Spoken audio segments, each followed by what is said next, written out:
Shalom, one and all. Glad to see you again. And before I go, I just want to let you know, please like my channel, hit that notification bell, and you know the rest. Anyways, the subject here I want to talk about is the 7 keys to maintaining a strong relationship. It's very important. I'm not going to read the scriptures to you, but I'm going to give you the scriptures, the chapters, verses, the books, whatever, for you to look up, and I encourage you to look up on it. Anyways, here we go. The first key is communication.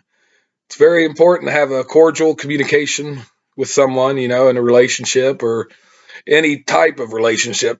As a matter of fact, you can find references to that in Proverbs 12:15, 18:13, and in Ephesians 4:28. So that's number one. Number 2 key is conflict resolution. Proverbs 27:5, Matthew 18:15 through 17. Conflict resolution is when you got to resolve certain things, you have to resolve them in a positive manner. That's if you do it in a negative manner, you ain't gonna get very far. You're just gonna get more hostilities and more temper's gonna fly, and hopefully, fist won't fly, but you never know with people today. Now, the third one is forgiveness. Forgiveness is very important. It's very hard to do.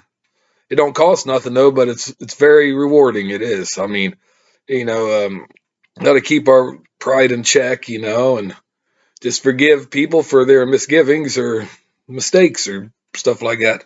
You can find that in Matthew 6:12 through 15, 18:21 through 35, the book of Mark 11:25 through 26, Luke 6:37, 17:3 to 4, and 2 Corinthians 2:7 to 10.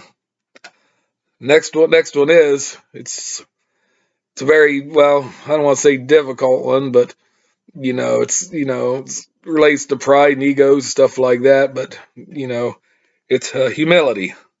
Now that's in Proverbs 11:2, 18:12, 22:4, 29:23, Matthew 20:26 through 27, Romans 12:3, Ephesians 4:2, 5:21, Colossians 3:3:12. Next one is self-denial. And self-denial, there's that key word, denial. A lot of people in denial about things, and they construct certain scenarios, based on could be imaginations or their beliefs or whatever, I mean.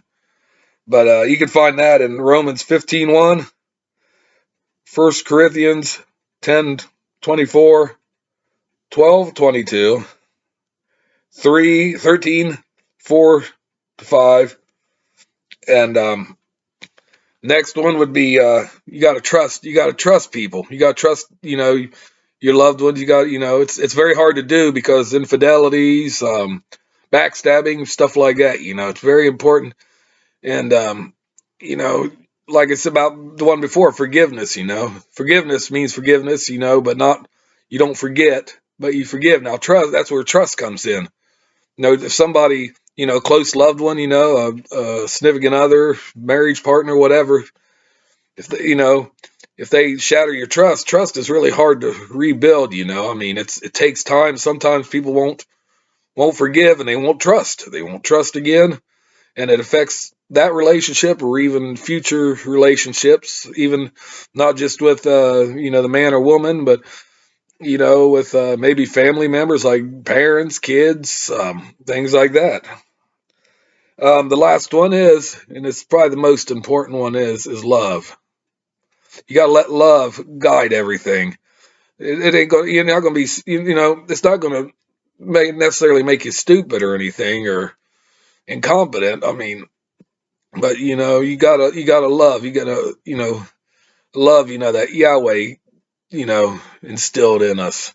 You can find that in Leviticus 19:18, Proverbs 10:12, 15:17, John 13:34-35, Romans 12:9 through 10, 13:8 through 10, 1 Corinthians 13:4-7, Galatians 5:13 through 14, Ephesians 4:2, and then 5:25-28.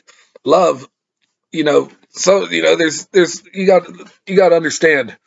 Some people confuse love with lust, and lust, it's not love at all. I mean, it's just not. But anyways, you gotta, you know, love, communication, forgiveness, trust. It's all imperative, and don't forget about, you know, careful prayer, to our Maker, and be thankful to Him and Yeshua for what they've done, and because we're not innocent. We might be the best husbands or whoever, but we sin too, and for our misgivings, we'd like to be forgiven, for our trespasses and sins. So that's one thing you got to consider. You got to have an empathy, how others are. I mean, yes, there are evil people out there and mean, spiteful people out there, and they don't learn their ways. They don't. It's just, you say it's hopeless, but hopefully the Almighty, could turn their hearts from stone to flesh. But anyways, I just wanted to you know give that to you, to consider. If you have any relationship issues, problems, or anything, just take that in consideration. And above all, like I said, prayer wouldn't hurt. Just plead your case, cry, repent. I mean, repent. And you could always ask for wisdom and strength and everything like that. And that's all I've got to say about that. But I just wanted to share that information with you, and hopefully you and yours will have a good life, and build on that, because adversity in relationships, there's lessons to be learned in that from both sides. So, you got to compromise. You got to sit down and communicate and talk, trust. Remember that the relationship was supposed to be, it's built on love. And if you love somebody, and it's, you invested in that love and that person, it's best that you sit down and have a little chat with them. You guys work out your differences. I mean, it's simple as that. But anyways, that's all I wanted to say right now. So shalom and peace out.